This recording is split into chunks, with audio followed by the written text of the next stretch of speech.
वो एसएनके के सैंपल्स आ गए क्या? यस सर, वो आ गए। तो उन्हें लेके भारती को अंदर भेजो। Okay sir.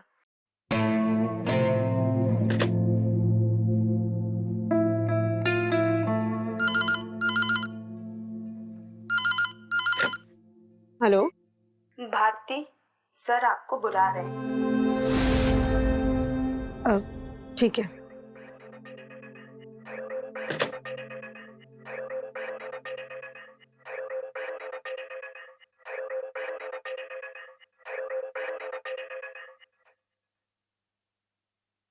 मैं कम इन सर? मैं आया मतलब? You are most welcome. आओ ना। ये सैंपल्स की फाइल सर। हाँ, तुमने देखी? जी। कैसे लगे सैंपल्स तुमको? हाँ सर, मेरे हिसाब से तो सारी सैंपल्स की थिकनेस, कलर सभी अच्छे हैं। मेरा भी यही मानना है। वैसे कलर का सेंस बड़ा कमाल का है तुम्हारा। Red, orange, yellow, I mean कुछ भी पहन लेती हो ना, खिल जाता है तुम्हारे ऊपर। Thank you sir. लंच किया तुमने? जी लंच किया? जी। जी हाँ कि ना? हाँ सर।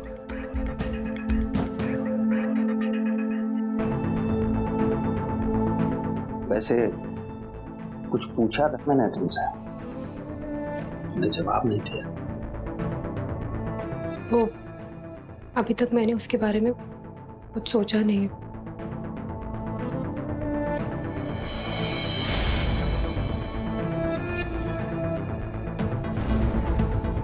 तुमको पता, रिटायरमेंट के बाद इतनी अच्छी पेंशन मिल रही है, ये बिजनेस चल पड़ा है, पैसा है, इतना बड़ा घर है, लेकिन किस काम का?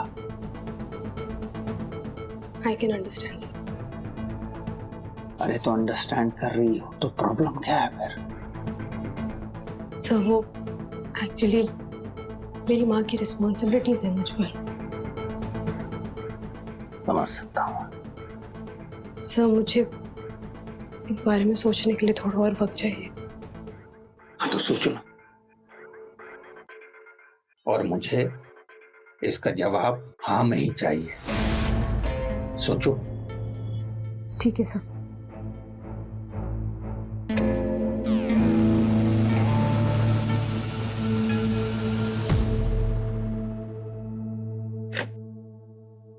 Neha, yes sir. जरा अंदर आना।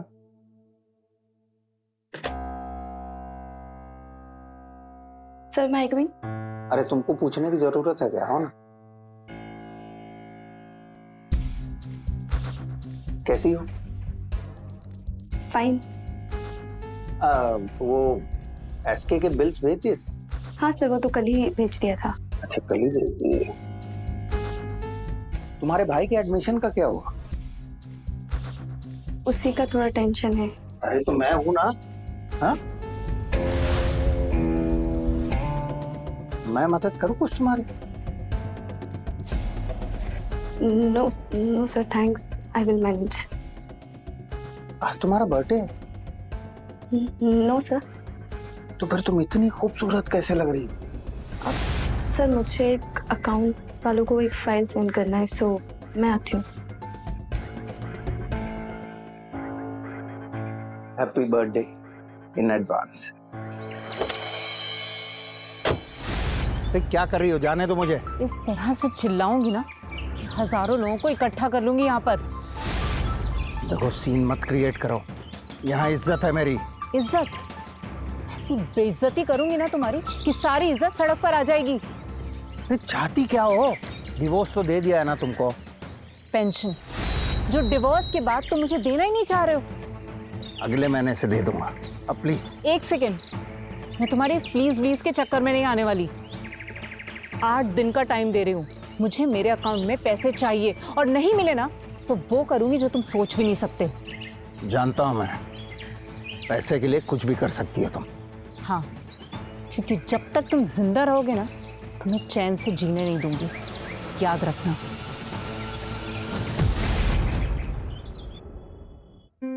बेटा वो आदमी है ना, वो उम्र में ज्यादा है।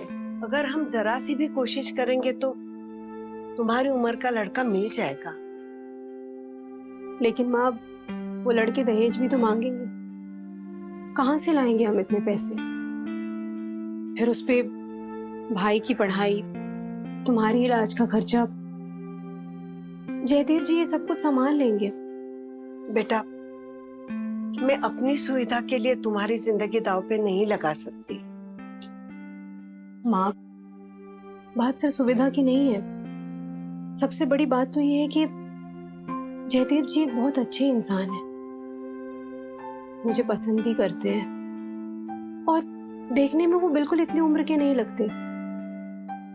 मुझे पूरा विश्वास है कि मैं उनके साथ बहुत खुश रहूंगी। बेटा मेरे लिए तुम्हारी खुशी सबसे अहम है। बस एक बार फैसला लेने से पहले सोच ले। माँ, मैंने फैसला ले लिया है।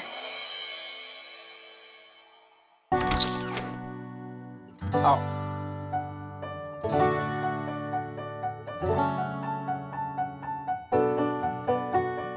अब बस देख लो, यही है छोटा सा आशियाना, और अब तुम्हारा भी। बहुत खूबसूरत है। वाह जी वाह, जयदेव भाषा ब्याह कर लिया आपने, बताया भी नहीं। जी मिसेस बख्शी, वो सब इतना जल्दी में हुआ कि मैं। अरे हम कौन सा दूर रहते, पड़ोसी तो हैं आपके। खैर छोड़ो, वेरी वेरी कांग्रेचुलेशन जी। अपनी बीवी का इंट्रोडक्शन तो दीजिए। हाँ, भारती, ये मिसेस बख्शी हैं और ये मेरी वाइफ भारती। आओ कभी घर पे। जरूर आएगी, पहले अपने घर तो आ जाए ठीक से। हाँ? चलिए नमस्ते, मिलते हैं बाद में। जी।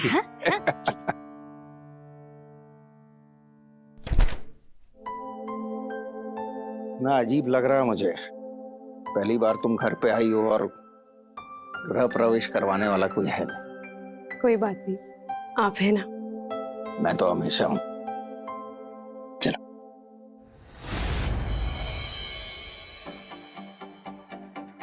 पसंद आया?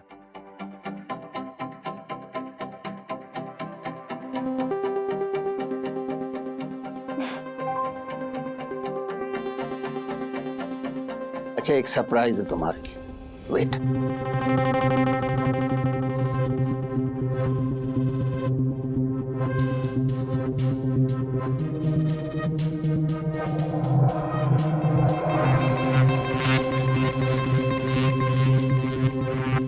पर मैंने ऐसा कुछ कभी पहले पहना नहीं है।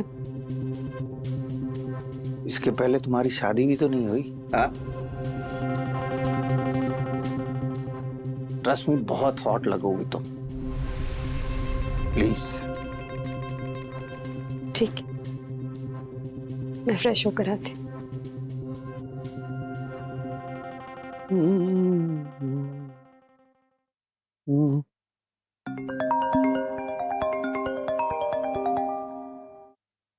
हाँ भाई बोल। क्या भाई, शादी कर ली? पार्टी कहाँ है? अरे पार्टी भी हो जाएगी भाई, जब तू बोले तब हो जाएगी। रात तो गुजर जाने दे पहले। हाँ हाँ, पक्का पक्का कल ऑफिस में। Okay okay, bye bye bye.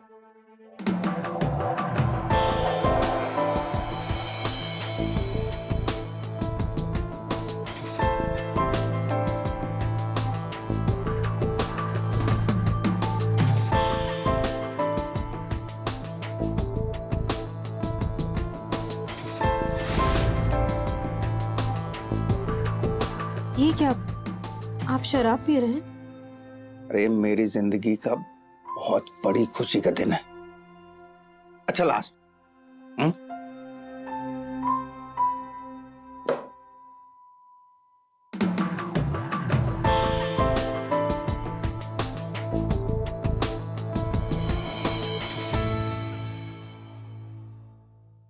कमाल करती, ये भी बिना बताए कहाँ चली गई। Bharti, Bharti. Romance. The number you are trying to call is current. Phone भी बंद है। ये अफेयर तो नहीं चल रहा इसका किसी से? भारती, कहाँ चली गई थी तुम बिना बताए? फोन भी बंद है तुम्हारा। हाँ, वो मैं डॉक्टर के पास गई थी। डॉक्टर के पास? क्यों? अरे क्यों गई थी डॉक्टर के पास? तबीयत तो ठीक है तुम्हारी? मैं प्रेग्नेंट हूँ। इतनी सी बात बोलने के लिए इतना टाइम लगाती हो? जाओ जाके चाय बना।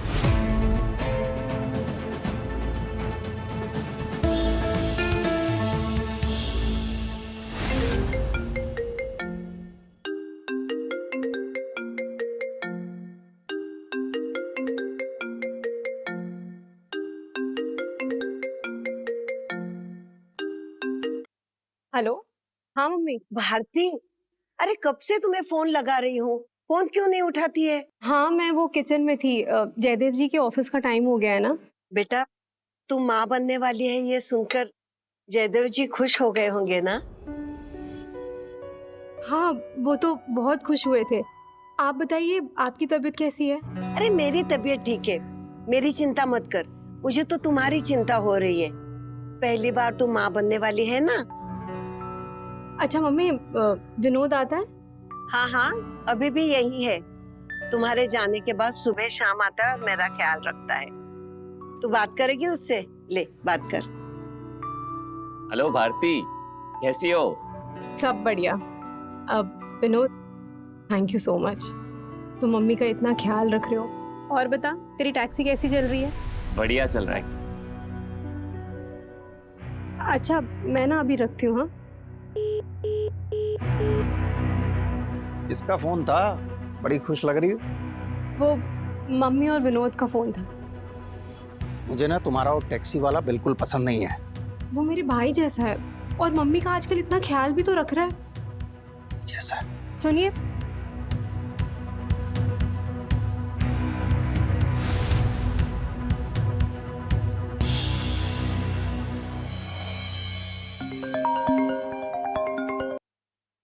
अरे how can you ask for more money?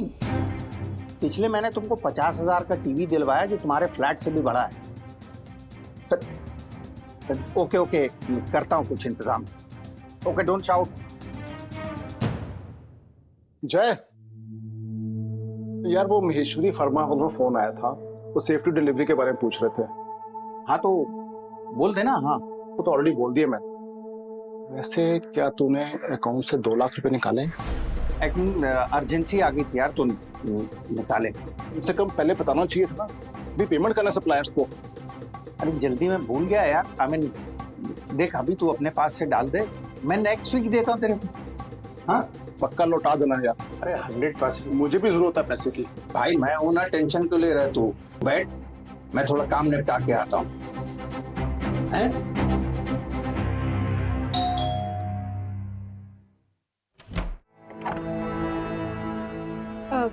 आप कौन? मेरा नाम सुजाता है। जयदेव ने मेरे बारे में जिक्र तो किया ही होगा तुमसे। हाँ बताया उन्होंने। मुझे उसके बारे में कुछ जरूरी बात करनी है तुमसे। क्या मैं अंदर आ सकती हूँ? आप आइए प्लीज। Thank you. बैठिए। आप कुछ लेंगी? नहीं नहीं, तुम बैठो।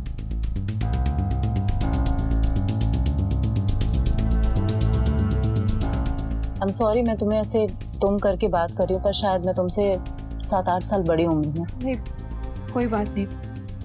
आप बताइए आपको क्या बात करनी थी? क्या तुम्हें पता है तुम जयदेव की 5वीं बीवी हो?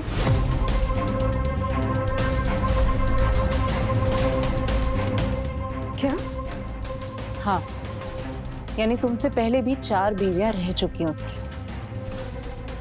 लेकिन जयदेव जी ने तो मुझे बस आपके बारे में बताया था। मैं चौथी थी और मैंने भी इस आदमी पे भरोसा करके अपनी जिंदगी बर्बाद कर दी। ये आदमी इसी तरह जवान और जरूरतमंद लड़कियों पर गिद्ध की तरह नजर रखता है और फिर मीठी मीठी बातें करके उन्हें अपने जाल में फंसाता है और फिर शादी करके आराम से 3-4 साल तक अय्याशी करता है और फिर डिवोर्स दे देता है और फिर दूसरी बीवी ले आता है। ये कैसे हो सकता? How can I trust you? ठीक है, तो तुम खुद पता कर लो, क्योंकि मैं यहाँ पर सिर्फ इसलिए आई थी कि मैं तुम्हें ये सच बताना चाहती थी। Thank you.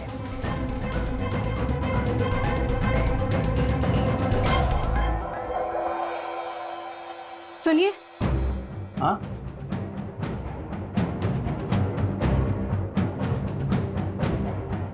आज सुजाता जी घर आई थी। अरे उसको घर में घुसने क्यों दिया तुमने? डिवोर्स के बाद भी मेरे घर में आग लगाना चाहती है वो। उन्होंने कहा कि उनसे पहले आपकी 3 और शादियां हो चुकी। देखो वो बहुत पुरानी बात है? इसलिए मैंने बताना जरूरी नहीं समझा। लेकिन इतनी बड़ी बात नहीं बताना भी तो झूठ बोलने जैसा ही है ना। अगर तुम्हारे लिए मेरा पास्ट हमारे प्रेजेंट से ज्यादा इंपॉर्टेंस रखता है, जिसको तुम एक्सेप्ट नहीं कर पा रही हो, तो जा सकती हो तुम भी यहाँ से।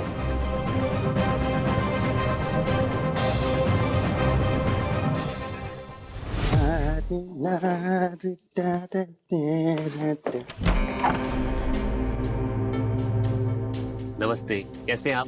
यहाँ क्यों आया? वो भारती से काम था। वो घर पे नहीं है? क्या काम था? वो प्रेग्नेंट है ना, तो उसकी मम्मी ने गोंद के लड्डू भिजवाए, बस यही देने आया था। मुझे दे।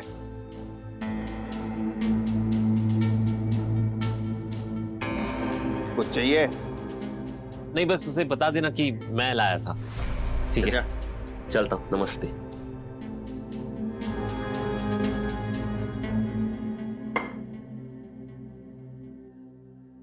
लड्डू लेके आया।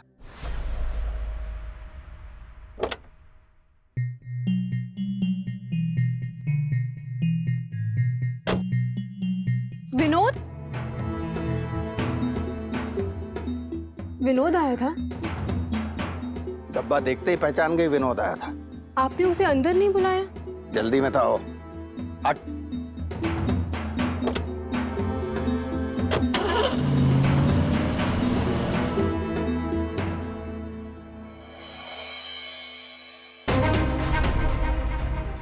क्या बात है, आज तो एकदम तैयार होकर बैठी हो।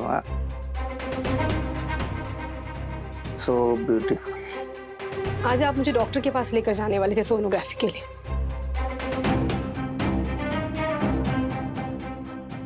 I am so sorry. Sorry, मैं भूल गया था। ये कोई भूलने की बात है? मैंने फोन भी किया था आपको, पर आपने मेरा फोन भी नहीं उठाया। शायद बंद हो गया होगा। सॉरी बोला ना, अभी नेक्स्ट टाइम नहीं होगा ऐसा। प्लीज प्लीज माफ करो।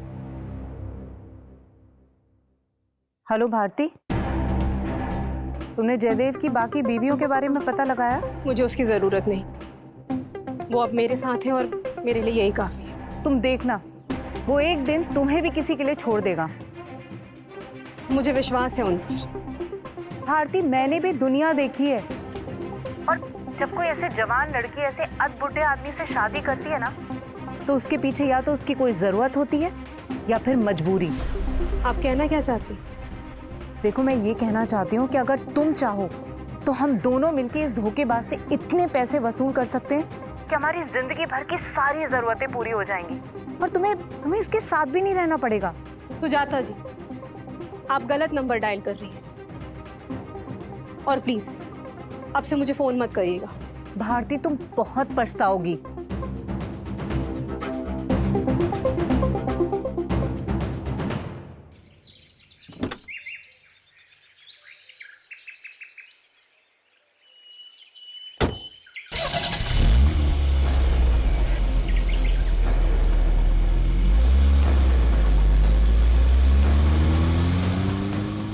विनोद के साथ? आप आज आप जल्दी आ गए? बाहर से आ रही है इसलिए ज्यादा पसीना आ रहा है। वो आज भी डॉक्टर के पास जाने के लिए आपका वेट कर रही थी, फिर खुद ही चली गई।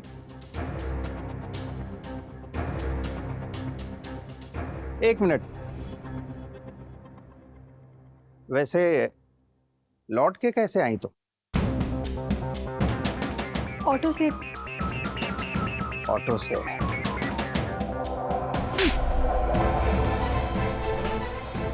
झूठ बोल रही है मुझसे? हाँ? मैंने तुझे और विनोद को उसकी गाड़ी में एक साथ देखा है। झूठ बोल रही है मुझसे? विनोद भाई जैसे है मेरा, और आप उसे बिल्कुल पसंद नहीं करते, इसलिए झूठ बोलना पड़ा।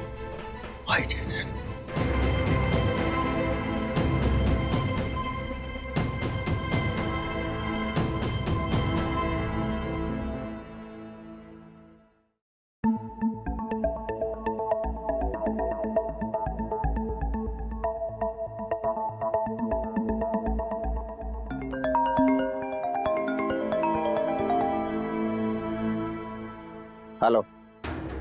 आपने अभी तक पैसे क्यों नहीं भेजे? पिछले 1 महीने में 1.5 लाख से ज्यादा खर्चा कर चुका हूँ तेरे ऊपर में। तेरी औकात है इतनी की? है क्या? देख ऐसा वैसा कुछ करना मत, मैं आता हूँ शाम को। फोन रख। तूने कंपनी के अकाउंट से 3 लाख रुपए और निकाल लिए। पिछले 2 लाख रुपए तो लौटाए नहीं है, वो 3 लाख फिर से। यार वो बहुत जरूरी काम आ गया था तो निकालना पड़ा। तेरा जरूरी काम औरतों में पैसा उठाना है, तूने वही किया। ये पैसे सप्लायर्स के थे, इस चक्कर में फैक्ट्री प्रोडक्शन बंद हो गई है। यार चिल्ला मत, मैं करता हूँ ना कुछ जुगाड़। अरे तूने जो करना है कर, मैं ये पार्टनरशिप अभी खत्म कर रहा हूँ और तू मेरा सारा हिसाब कर कल, समझा? अबे घर में किसी और को दिखाना, समझा ना? जा रहा है ना? चल निकल यहाँ से, निकल। देख, मुझे अगर मेरे पैसे 2 दिन में नहीं मिले ना तो तुझे बिल्कुल ठंडा कर दूंगा, याद रखना। 2 दिन फिर उड़ो यहाँ से, निकल यहाँ से।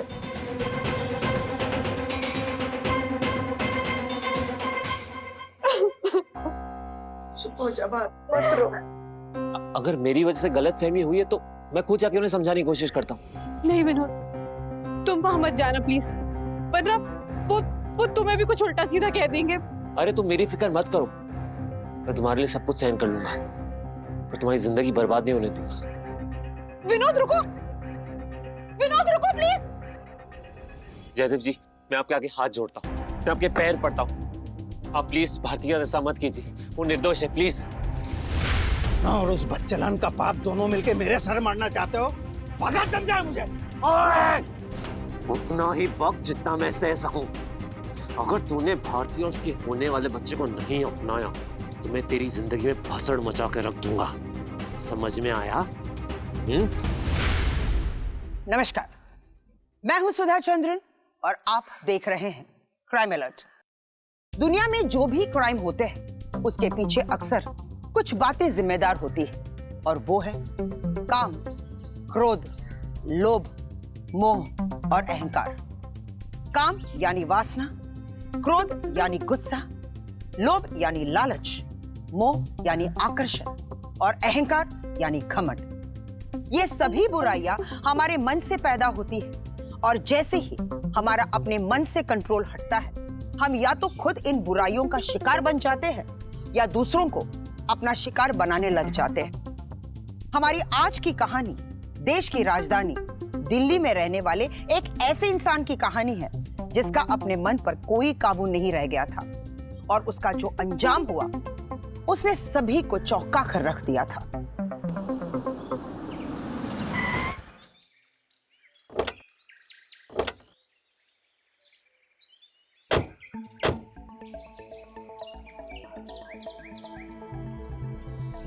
थैंक यू सर, आपने मेरी वजह से आपको इतनी तकलीफ उठानी पड़ी। कैसी बात कर रही हो तुम? मैं तो जा ही रहा था इस तरफ, तो सोचा तुम्हें भी ड्रॉप कर देता हूँ। Yes sir, but thanks again. ये घड़ी स्टेप बता। Okay sir, thank you so much. अब मैं चलती हूँ, बाय बाय।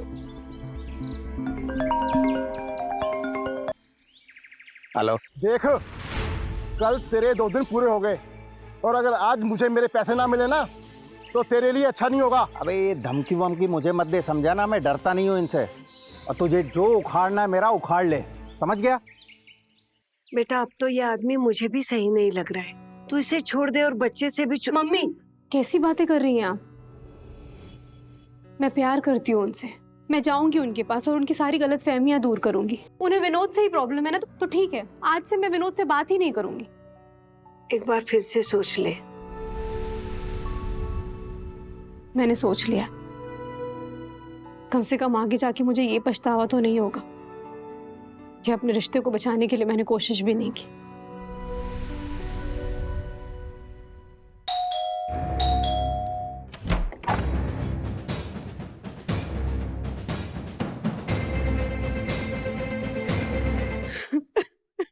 आप इनकी पत्नी हैं भारती।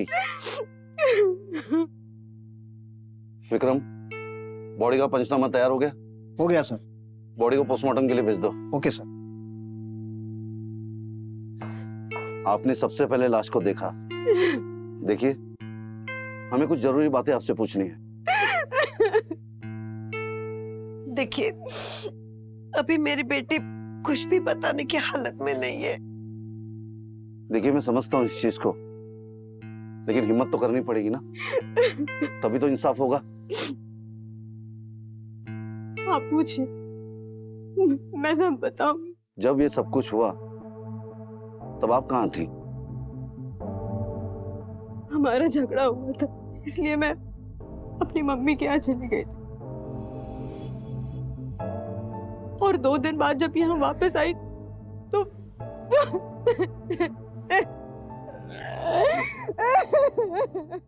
आपको किसी पे शक है? कौन कर सकता है ये सब? दिनेश गोयल और सुजाता। कौन है ये दोनों? दिनेश इनका बिजनेस पार्टनर है और सुजाता जयदेव की एक्स वाइफ। और ये दोनों ही काफी दिनों से इन्हें पैसों के लिए बहुत परेशान कर रहे थे। विक्रम, एक काम करो, यहाँ आसपास के जितने भी सीसीटीवी कैमरा हैं उन्हें अच्छी तरह से चेक करो। Okay sir. वो क्या है ना सर जी हमारे कॉलोनी में एक भी सीसीटीवी कैमरा नहीं है जी। आप कौन है? जी मैं मिसेस बख्शी, पड़ोसी हूँ इनकी, यहीं बगल में रहती हूँ। आपने यहाँ किसी को आते जाते हुए देखा है? वो क्या है ना सर जी, दोपहर में मुझे नींद लग जाती है तो नहीं देख पाई। ठीक है।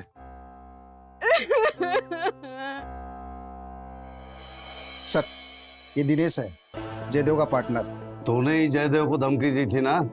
क्यों? हाँ सर, धमकी जरूर दिया था, मगर मैं उसे मान नहीं सकता। I am not a criminal, बाल बच्चेदार आदमी सर मैं। अच्छा, हत्या वाले दिन सुबह से शाम तक तो क्या कर रहा था? अपने 3-4 क्लाइंट के साथ मीटिंग करने के लिए गया था। विक्रम, इससे इसके 3-4 क्लाइंट लोगों की लिस्ट लो और क्रॉस चेक करो और देखो ये सच बोल रहा है या झूठ।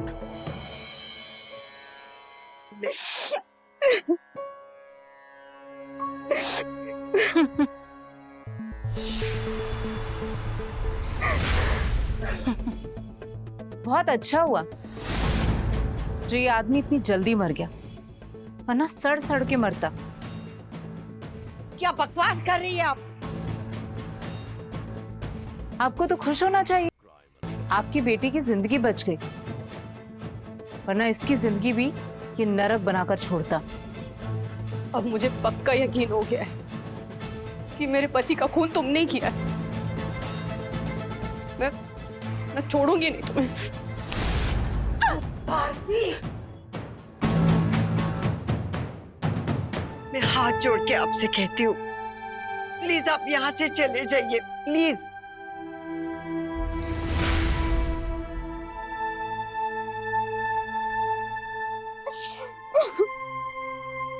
बेटा नहीं। सर, विक्रम, ये पोस्टमार्टम रिपोर्ट बता रही है कि हत्यारा कौन है। Postmortem report? How it is possible sir? बताता हूं, चलो। जयदेव की हत्या हो चुकी थी और जैसे जैसे जांच आगे बढ़ रही थी, पुलिस के लिए सस्पेक्ट की संख्या भी बढ़ रही थी। जयदेव की हत्या करने के लिए बहुत से लोग के पास कारण मौजूद थे। विनोद हो या दिनेश, भारती हो या सुजाता, या वो अनदेखी औरत रेशमा जो उससे लगातार पैसे वसूल कर रही थी। भारती की मां ज्योति को भी उससे नफरत थी।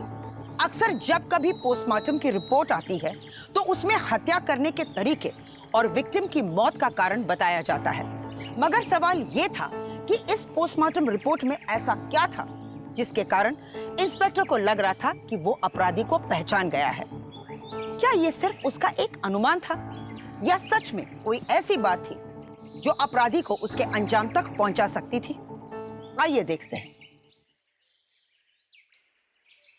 कहीं पता नहीं चल रहा है सर।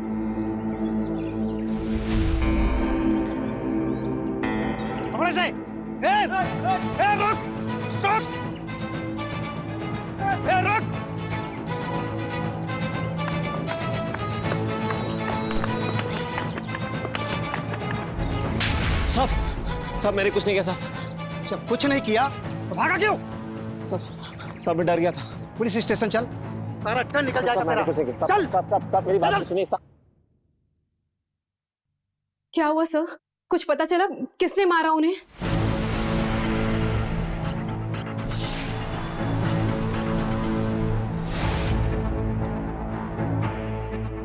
तू?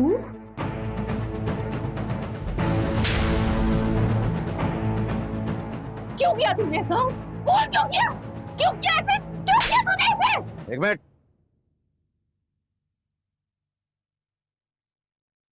ये हत्या वाले दिन वहां पे मौजूद जरूर था, लेकिन हत्या इसने नहीं की।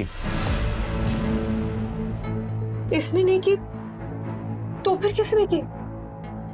वो इसने अभी तक बताया नहीं है, लेकिन पोस्टमार्टम की रिपोर्ट के हिसाब से हत्या दिन में नहीं बल्कि रात के करीब 1 बजे हुई थी। तुम्हारे घर से थोड़ी दूर जो टोल नाका है उसके सीसीटीवी फुटेज में ये अपनी टैक्सी में उस हत्यारे के साथ दिखा, लेकिन हत्यारे का चेहरा क्लियर नहीं था। सर मैं एक टैक्सी ड्राइवर हूँ, उस दिन सवारी मिली तो वहां से गुजर रहा था। इसका मतलब ये थोड़ी कि मैं या वो आदमी हत्यारा है।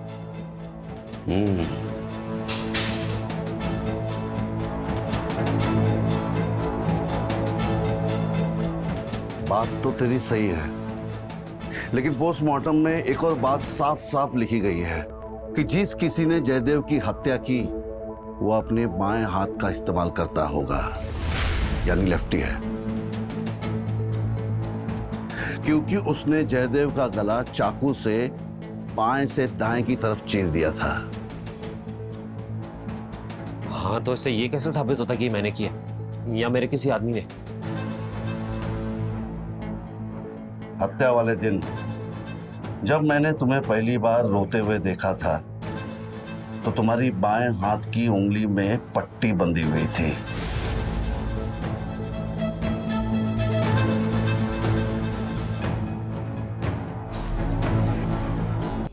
मैं जान सकता हूं ये चोट कैसे लगी? वो सब्जी काटते हुए कट गया था।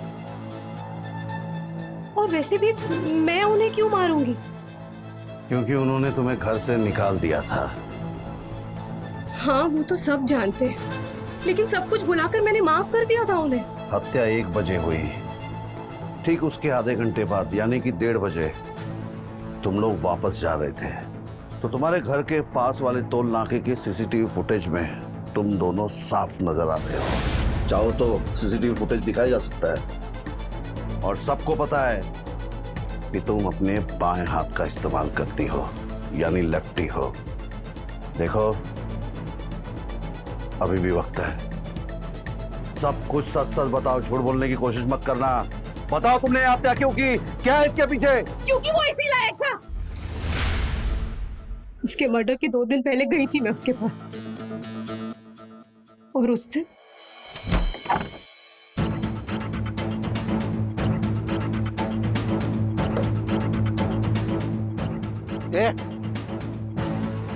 यहाँ क्यों आई तू? हाँ? अरे जाना अपने यार के घर में रहे। चल निकल निकल यहाँ से, निकल। जयदेव जी वो भाई है मेरा, और मैं आपसे बात तक नहीं करूंगी उससे। आप जो कहेंगे मैं करूंगी। पक्का? जो मैं कहूँगा वो करेगी ना, तो फिर मैं तुझे रख लूंगा। बस ये बच्चा गिरा। जयदेव जी ये आपका बच्चा और आप इसी को मारने की बात करें, शर्म नहीं आती आपको? ये मेरा बच्चा नहीं है, ये तेरा और उस टैक्सी वाले का पाप है, समझी ना? जयदेव जी नहीं गिराएगी तो मैं मार दूंगा इसको। जयदेव जी, जयदेव जी पागल।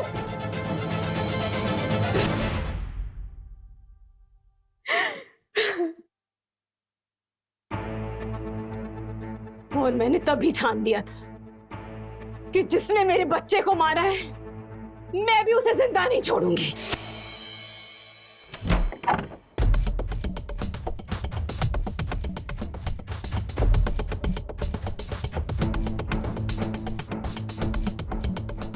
जयदेव जी मैं आपके बगैर रह भी नहीं सकती। मुझे तो यकीन ही नहीं हो रहा कि तुम वापस आ गई।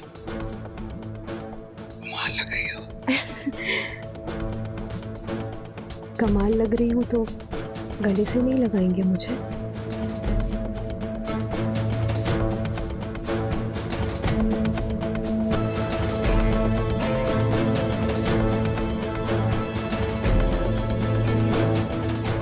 सारी बातें यही करी।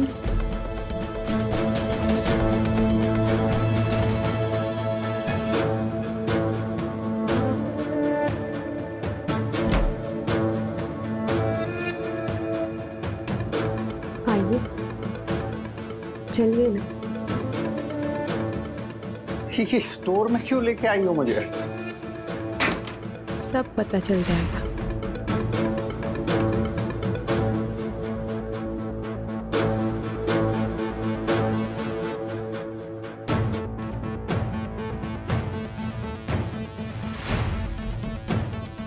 आज की रात आप और मैं जिंदगी भर याद रखेंगे। वो इंसान इसी लायक था, और सच कहूं तो मुझे मेरे किए पर कोई पछतावा नहीं है। माना कि जयदेव अच्छा आदमी नहीं था, लेकिन कानून को कोई भी अपने हाथ में नहीं ले सकता।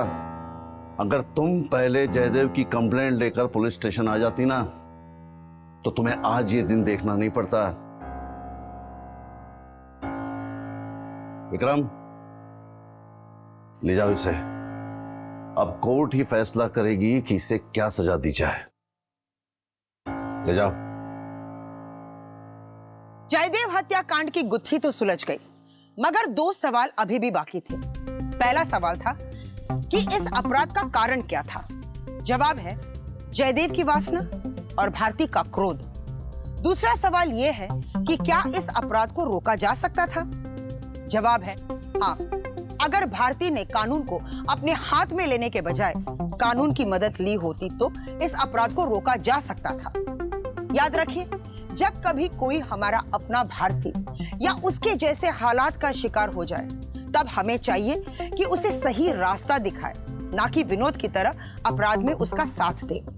अगर अपराध से लड़ना है तो सबसे पहले हमारा अपने देश के कानून पर विश्वास होना बहुत जरूरी है। क्राइम अलर्ट के अगले एपिसोड में मैं सुधा चंद्रन एक बार फिर आपसे मिलूंगी। तब तक अलर्ट रहिए और सुरक्षित रहिए और देखते रहिए क्राइम अलर्ट, जुर्म के खिलाफ आवाज।